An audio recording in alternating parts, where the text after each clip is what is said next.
Le 23 août 2017, 9,5 millions d'Angolais seront appelés aux urnes pour élire leur nouveau dirigeant. Au pouvoir depuis 1976, José Eduardo dos Santos, 74 ans, a annoncé qu'il ne se représenterait pas lors de ce scrutin. En février, son parti, le Mouvement populaire pour la libération de l'Angola, a désigné l'actuel ministre de la Défense, João Lourenço, pour lui succéder en cas de victoire, jugée très probable selon les analystes. L'année 2017 comporte de grands enjeux pour l'Angola. Effectivement, nous allons élire un nouveau président. Vu que le président de la République actuelle, M. Dos Santos, laisse le pouvoir et son libre choix. Le peuple angolais a le privilège d'élire le nouveau président de la République. Ce n'est pas une mince affaire.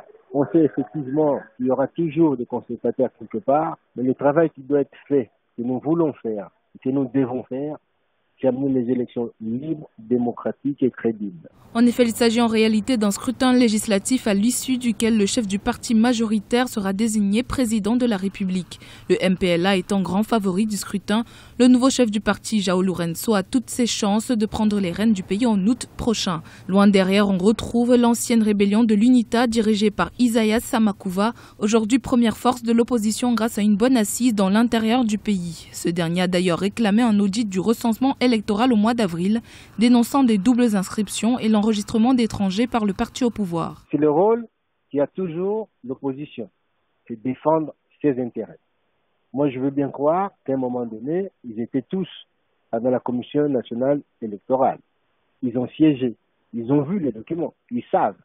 Comment peut-on dire à l'heure actuelle, tout est gagné d'avance, qu'il y aura des infiltrés, qu'il y aura le nombre supérieur au peuple angolais qui est sur place.